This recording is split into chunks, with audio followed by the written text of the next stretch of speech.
में ही था, बल्कि अब 2.5 दिन से, और वहीं से होके आ रहा हूँ। अमित शाह ने जो कहा अभी गुजरात के गांवों के बारे में, मैं नेशनल हाईवेज के बाजू में लगे गांव में गया, मैं स्टेट हाईवेज के बाजू में लगे गांव में गया, अंदर तक 30-30, 40-40 किलोमीटर दूर तक के अंदर के गांव में गया, और वहां का सच और जो पिछले 1 साल से बताया जा रहा है गुजरात के डेवलपमेंट का सच, दोनों में जमीन आसमान का अंतर है। सड़कें, मैंने लोगों से पूछा ये कब बनी थी, मोदी जी कह रहे हैं कि हमने 12 साल में गुजरात को इधर से उधर कर दिया है। गुजरात सड़कों में 20-25 सालों से आगे था कनेक्टिविटी में। स्कूल 4 कमरे बन गए हैं, लेकिन क्या 4 कमरों को स्कूल कहते हैं, या वहां पढ़ाने वाले टीचर्स की क्वालिटी, उनकी सुविधाएं, और वहां जो कुछ पढ़ाया जा रहा है और वहां से जो अल्टीमेटली आउटपुट निकलेगा 12 साल के उसके बाद, उसको भी स्कूल कहते हैं। वो भी तो स्कूल है। मैं कई गांवों में गया और मैं नाम लेके बता सकता हूं। आप अहमदाबाद से बाहर निकलिए, महसाणा जिला बहुत नजदीक में है, महसाणा के गांव में गया, मैं कलोल के गांव में गया, कलोल से 20 किलोमीटर दूर के गांव में गया, वहां तक में टॉयलेट्स नहीं है।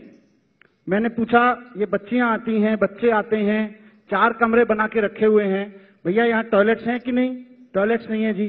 बच्चियां कहां जाती हैं? वैसी खुले में जाती हैं। मैंने कहा 15 लेडीज टीचर्स वहां पढ़ा रही हैं। मैंने पूछा लेडीज टीचर्स कैसे टॉयलेट जाती हैं? 8 घंटे 7 घंटे के लिए नौकरी करने आती हैं। आप, मुझे नहीं पता, मैं चैनल पे सब कहूं, वो उन्होंने मुझे बताया, प्रिंसिपल ने मुझे बताया कि हम वो कोने में जाती हैं और उससे पहले 2 टीचर्स को पहले खड़ा कर लेते हैं ताकि कोई उधर आए ना। ये विकास है। अमित शाह जी, क्या ये हकीकत है गुजरात में? अच्छा, और बोल रहे हैं। जो टीचर्स हैं उनसे मैंने बात की तो पता चला कि 5300 रुपए में कॉन्ट्रैक्ट पे टीचर रखे हुए हैं। आप पढ़े लिखे, आप इस देश का भविष्य तैयार कर रहे हैं। सिर्फ गुजरात का नहीं, पूरे देश का भविष्य तैयार हो रहा है इन स्कूल्स में।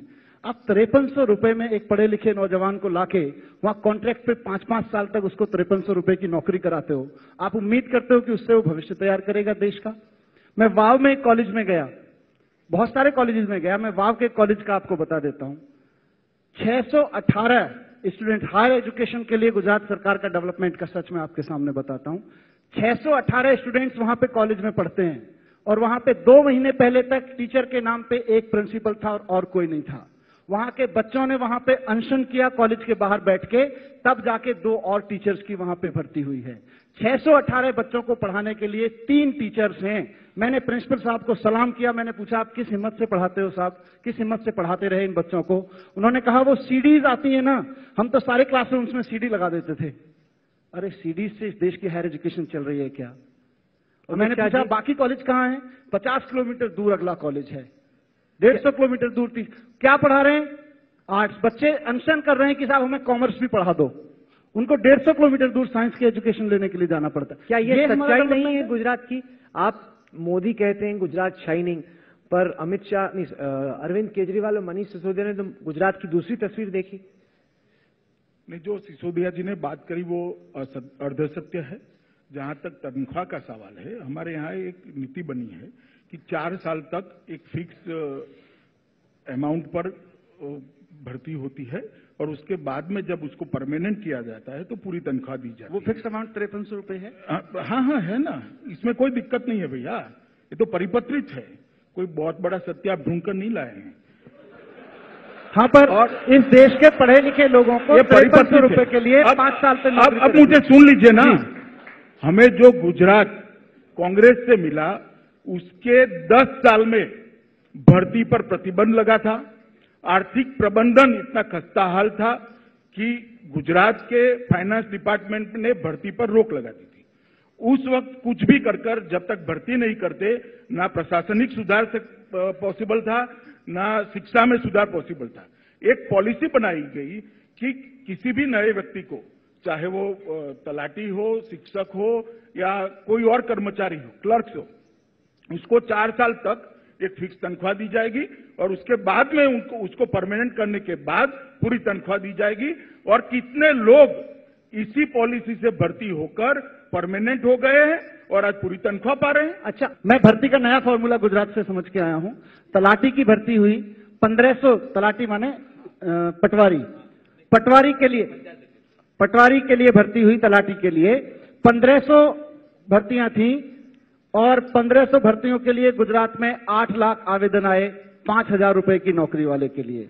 ये हमारा गुजरात में बेरोजगारी का आलम है। उसके बाद मजे की चीज ये है कि उस भर्ती को करने के लिए 10-10 लाख रुपए की रिश्वत ली गई। एक आदमी आप लोगों ने देखा कि ये डेवलपमेंट है, ये डेवलपमेंट है गुजरात का, जिसको पूरे देश में रेप्लिकेट करने की बात की जा रही है। मैं राहुल एक सेंटेंस पूरा करने दीजिए मुझको। मैं मनीष सिसोदिया हिंदुस्तान का नागरिक कभी नहीं चाहता कि मेरे जैसे या कि यहां जितने सारे लोग बैठे हुए हैं कि हम पूरी डिग्री हाथ में लेके आए और उसके बाद मुझे कहा जाए कि 5 साल के लिए आपको 5300 रुपए की नौकरी पे रखा जाएगा। कौन चाहेगा? हम में से कितने लोग चाहेंगे कि हमारे बच्चों को पूरी डिग्री करने के बाद में 5300 रुपए की कॉन्ट्रैक्ट नौकरी पे 5 साल रखा जाए?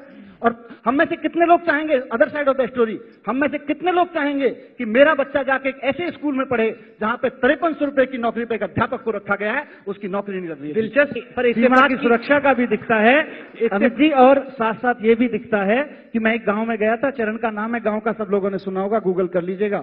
सोलर पावर प्रोजेक्ट लगाया गया था। वहां के किसानों से जमीन जब फाइलों में बन गया, माइंड्स में बन गया कि वहां पे एक सोलर पावर का प्रोजेक्ट लगाना है, उसके बाद क्या किया, इससे पहले कि वो स्कीम अनाउंस होती, बीजेपी के नेताओं ने जाके सारी जमीन 50,000 रुपए एकड़ में खरीद ली। और उसके बाद, नहीं, एक मिनट पूरा कर दीजिए, 50,000 रुपए एकड़ में खरीद ली और उसके बाद 1 साल के अंदर अंदर वही जमीन बीजेपी के नेताओं से सरकार ने 27 लाख रुपए एकड़ में खरीदी। ये कौन कर रहा है? इसकी चिंता हम ना करें। हम सिर्फ ये कहते रहे कि आप बड़े बड़े भाषण देंगे, पाकिस्तान, चाइना, ये वो, और हम सुनते रहेंगे और हम गुलगुले बजाएंगे। हम तो जी टॉयलेट की बात भी करेंगे, हम किसानों की बात भी करेंगे, हम पटवारी की बात